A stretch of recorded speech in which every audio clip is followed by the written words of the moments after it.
나의 영혼이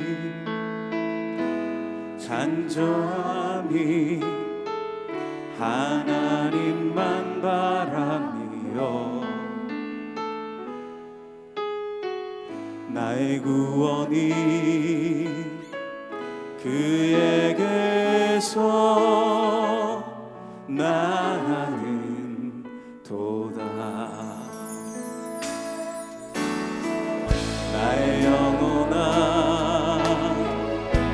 잠잠히 하나님만 바라라. 나의 소망이 저에게서 나는 도다. 오직 주만이 나의 반석 나의 구원이시니 오직 주만이 나의 산성 내가 요동치 아니하리. 오직 주만이 나의 반석 나의 구원이시니 오직 주만이 나의 산성 내가 요동치 아니하리. 제16장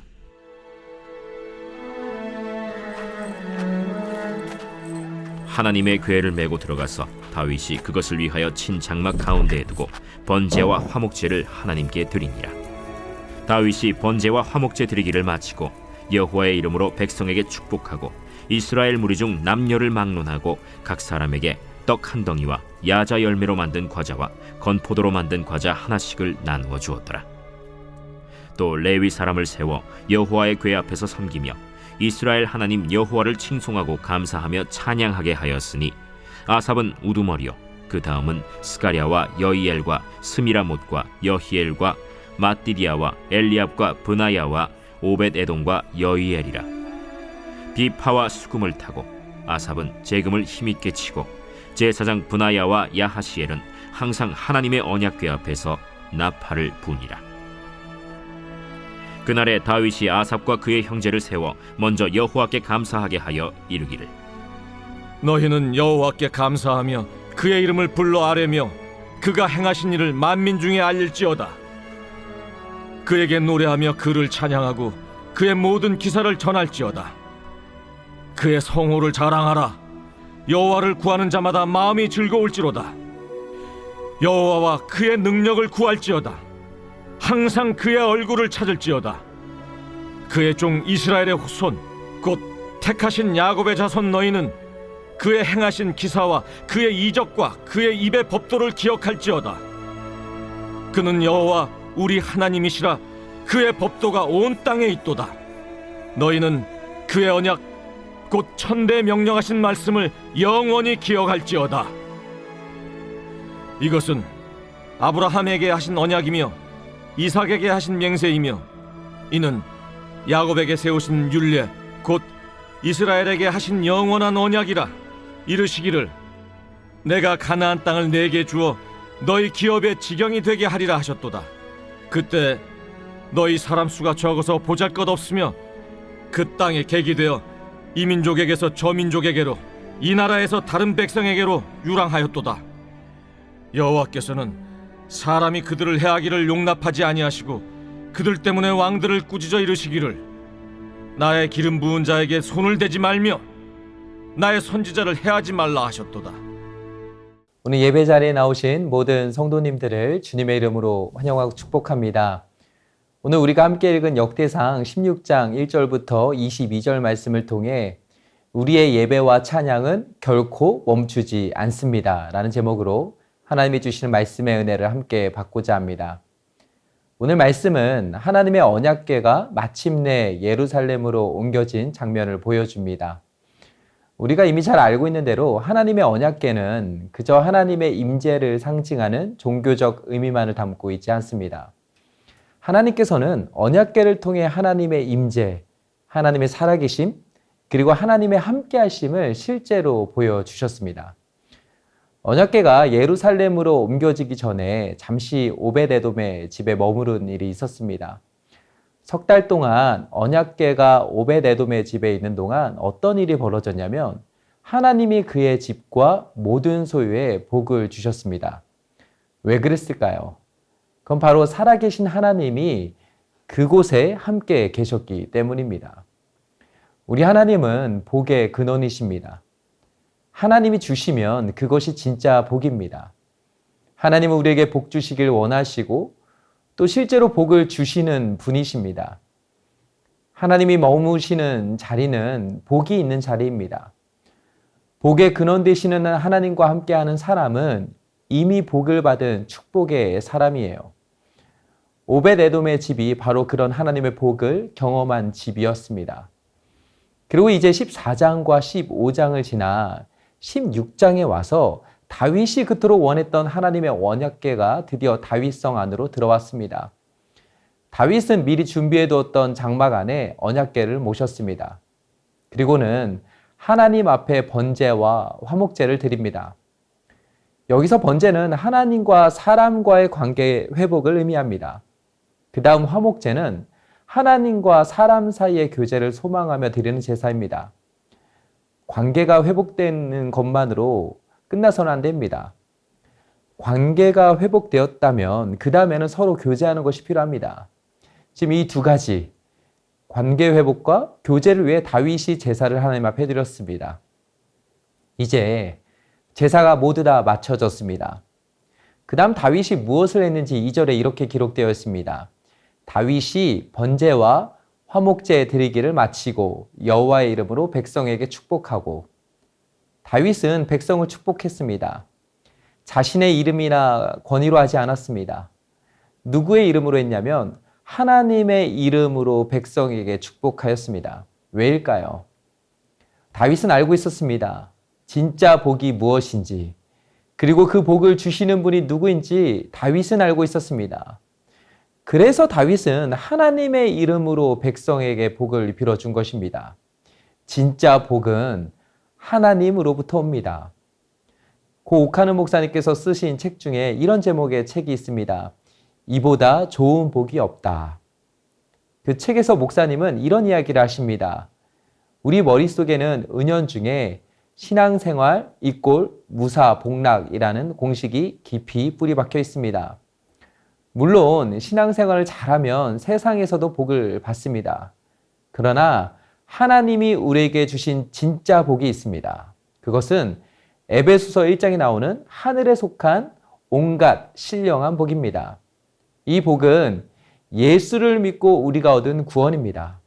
이것은 하나님께서 자기 이름을 걸고 약속하신 복이요, 우리 인간이 누릴 수 있는 영원한 복, 최고의 복입니다. 저 여러분 어떠합니까? 예수님을 믿고 구원받은 저와 여러분은 이미 이보다 좋은 복이 없다고 말할 수 있는 하늘의 복을 소유한 사람들입니다. 그리고 하나님은 오늘도 우리에게 그 복을 부어 주십니다. 시편 29편 11절에 보면 이렇게 말씀합니다. 여호와께서 자기 백성에게 힘을 주시며 여호와께서 자기 백성에게 평강의 복을 주시리로다. 하나님은 오늘도 우리에게 힘을 주십니다. 오늘을 버텨내고 견뎌내고 이겨낼 수 있는 힘을 주십니다. 또 하나님은 우리에게 평강의 복을 주십니다. 불안과 염려로 가득한 이 세상 속에서 하늘에 속한 하나님의 백성들만이 누릴 수 있는 평강의 복을 주십니다. 저는 간절히 소망합니다. 복의 근원이신 하나님과 함께 살아가는 우리의 삶의 자리가 하늘의 복이 임하는 복된 자리가 되기를 소망합니다. 그리고 우리가 머무는 모든 삶의 자리, 모든 관계 속에서 하나님의 복이 차고 넘쳐 흐르게 되길 주님의 이름으로 축복합니다. 하나님의 언약궤가 예루살렘에 들어왔다는 사실은 단지 다윗 개인에게만 기쁜 일이 아니었습니다. 그것은 온 이스라엘 백성들이 함께 기뻐하고 축하하며 감사하는 축제의 시간이었습니다.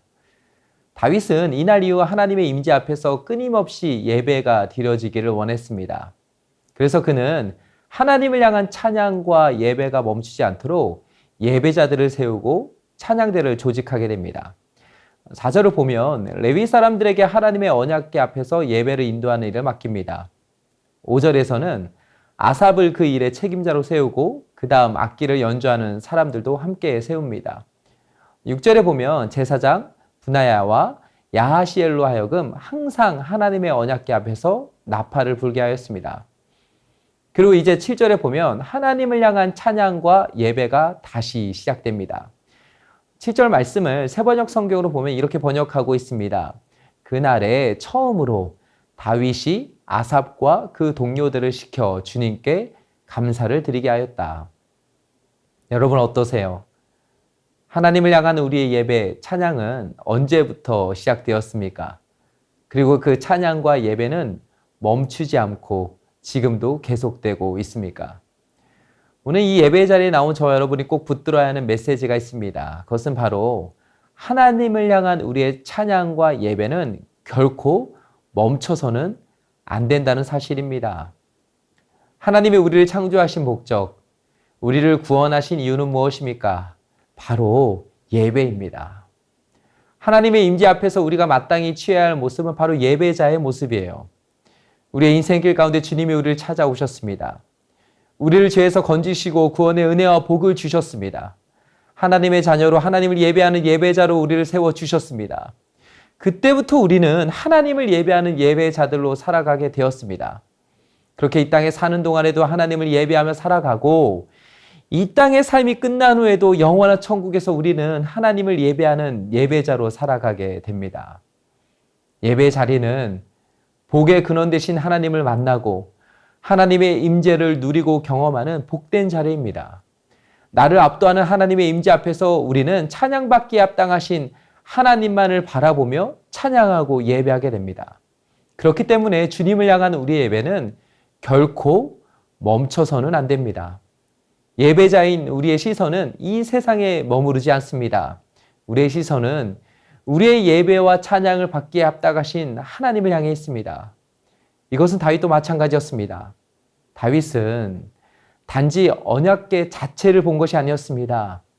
그 언약궤를 통해 임재하신 하나님, 복을 주신 하나님, 우리와 언약을 맺으시고 함께 하시는 그 살아계신 하나님을 바라봤습니다. 이것은 오늘날 우리도 마찬가지예요. 오늘 이 시간에도 하나님은 우리를 예배자로 부르십니다. 우리가 살아가는 각자의 삶의 자리에서 그 일상 속에서 우리의 예배가 멈추지 않기를 원하십니다. 우리의 입술과 삶을 통해 하나님을 향한 찬양이 끊임없이 흘러나오는 그런 복된 삶을 살아가는 저 여러분 모두가 되시길 주님의 이름으로 축복합니다. 이제 8절부터 36절에서는 하나님을 향한 감사와 찬양을 고백하고 있습니다. 여기에는 하나님이 누구시고 그분이 어떤 일을 행하셨는지에 대한 고백이 담겨 있습니다. 송병현 교수님은 이 찬양의 내용을 세 가지 주제로 구분합니다. 먼저 8절부터 22절에서는 이스라엘과 언약을 맺으신 하나님을 노래합니다. 그 다음 23절부터 33절에서는 창조주이자 통치자이신 하나님을 찬양합니다. 마지막으로 34절부터 36절에서는 선하시고 인자하신 하나님을 고백합니다. 특히 각 주제마다 시편을 인용하고 있는데 오늘 말씀에 나오는 8절부터 22절까지는 시편 105편을 바탕으로 찬양이 만들어졌습니다. 이런 관점에서 오늘 말씀을 한번 보세요. 우리의 예배와 찬양을 받기에 합당하신 하나님은 어떻게 소개하고 있습니까? 언약의 하나님으로 말씀합니다. 하나님의 백성들과 언약을 맺으시고 그 언약을 지키시고 이루시는 신실하신 하나님이 바로 저와 여러분의 하나님이세요. 15절에 보면 이렇게 말씀합니다. 너희는 그의 언약, 곧 천대에 명령하신 말씀을 영원히 기억할지어다. 지금의 이스라엘 민족은 그냥 이루어진 것이 아니었습니다. 하나님의 은혜로 시작되었고 하나님의 손길로 지켜졌으며 하나님의 약속으로 인도되어 온 은혜의 여정이었습니다. 이 고백이 16절부터 22절에 나옵니다. 특히 19절을 보면 이렇게 고백합니다. 그때 너희 사람 수가 적어서 보잘것없으며 그 땅에 객이 되어. 저 안에 사랑하는 여러분, 우리가 신앙생활을 하면서 자꾸 잊어버리는 것이 하나 있습니다. 그게 뭐냐면 바로 하나님 앞에서 원래 내가 어떤 존재였는가 하는 것입니다. 은혜 받을 만한 그 어떤 자격이나 조건도 없었던 나의 인생이었습니다. 그런 나를 하나님이 먼저 찾아와 주셨습니다. 나에게 어떤 것도 요구하지 않으셨습니다. 하나님은 나를 있는 모습 그대로 사랑해 주셨습니다. 무조건적인 사랑과 긍휼로 나를 품어 주셨습니다. 하나님께서 나를 살려주셨고 때마다 돕는 은혜로 지금까지 함께 해 주셨기에 저 여러분은 지금 이 자리까지 올 수 있었던 것입니다. 오늘 이스라엘 백성들이 드는 찬양과 고백이 바로 이것입니다. 우리는 지금 하나님의 언약의 울타리 안에 있습니다. 그 어떤 것도 우리를 그 울타리에서 빼내갈 수 없습니다. 왜 그렇습니까? 하나님이 그 안에 있는 우리를 항상 지키시고 보호해 주시기 때문입니다. 예배자는 우리의 찬양과 노래에는 어떤 고백이 담겨야 합니까? 우리는 과거에 하나님이 우리 인생 가운데 행하신 놀라운 은혜와 일하심을 돌아보며 기억해야 합니다. 그리고 그 변치 않으신 하나님이 지금도 신실하게 우리의 삶에 역사하고 계심을 우리는 믿고 찬양해야 합니다. 우리 하나님은 어제나 오늘이나 동일하십니다. 신실하시고 실수가 없으신 좋으신 하늘 아버지가 바로 저와 여러분의 하나님이십니다. 혹시 오늘 기쁘고 감사한 일이 있으신가요? 그러면 그 일을 행하신 하나님을 기쁨으로 찬양하며 예배하는 저와 여러분 모두가 되시길 소망합니다. 혹시 오늘 지치고 힘든 일이 있으신가요? 그러면 하나님의 임재 속에서 하나님이 지금도 나와 함께 하신다는 사실을 믿고 하나님의 능력을 구하며 하나님을 찬양함으로 모든 상황을 이겨내는 저 여러분이 되시길 주님의 이름으로 축복합니다. 이제 말씀 맺겠습니다. 여호와의 언약궤가 돌아온 날 다윗은 주님을 향한 예배와 찬양을 멈출 수가 없었습니다. 그는 온 백성들과 함께 예배하기를 원했습니다. 하나님의 임재 앞에서 언약의 하나님을 기억하고 하나님이 행하신 일을 노래하며 하나님을 예배하는 예배자로 살고자 하였습니다. 저 여러분도 이러한 예배자로서의 다윗의 행렬에 동참하길 원합니다. 주님의 거룩한 임재 앞에서 주님의 언약의 말씀을 굳게 붙들고 오늘 우리의 삶의 자리에서 신실하신 하나님께 감사와 찬양과 영광을 올려드리는 예배자로 살아가는, 그래서 하나님이 주신 하늘의 복을 누리며 살아가는 저 여러분 모두가 되시길 주님의 이름으로 축복합니다. 이제 주신 말씀 붙들고 기도하겠습니다. 첫째, 주여 우리에게 복을 주소서, 하늘에 속한 신령한 복으로 충만케 하소서. 아멘. 둘째, 주여 하나님의 임재 속에서 하나님을 향한 예배와 찬양이 우리의 삶에서 멈추지 않게 하소서. 아멘. 셋째, 주여 언약의 울타리 안에서 하나님의 능력을 힘써 구하며 예배하오니 우리를 지키시고 보호하시며 선하게 인도하여 주소서. 아멘. 이 기도 제목을 가지고 함께 기도하겠습니다.